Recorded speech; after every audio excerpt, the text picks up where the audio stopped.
За тэгэхээр эрүүл мэндийн даатгалын сангийн энэ асуудал бол ардсан намын үед бас 2017 оны үед тийм ээ.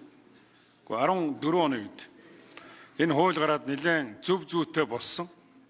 Тэгээ 16 оноос хойш 20 он хүртэл энэ эрүүл мэндийн даатгалын сангийн дараагаар улсын хурлын дарга асан дамжны Дэмбэрлэгва ажиллаж энэ эрүүл мэндийн даатгалын сангийг илүү ашигтай ажилуулдаг, сан хөмөргийг нэмэгдүүлдэг энэ ажлыг одоо маш их хийж ирсэн. Тэгээд энэнийг нь Хүрлбаатар сайд ямар бодлого гаргаж ирсэн бэ гэхээр эрүүл мэндийн даатгалын тухайн жилдээ төссөн төлбөрийг тухайн жилдээ зарцуулаад дуусна гэдэг ийм зарчим гаргаад Дэмбэрлэгваг явуулж хагаад тэгээ ард нь одоо ингээд ийм замбраагүй одоо саяын хэлдэг 383 мянган ширхэг одоо хуурамч одоо тайлан гаргаад одоо энэ эрүүл мэндийн даатгалыг тонох ийм зүйл санг тонох одоо ийм зүйл явсан байна. Тэгэхээр ер нь бол төрд энэ одоо энэ сайхан уламжлалтай ахмад хүмүүс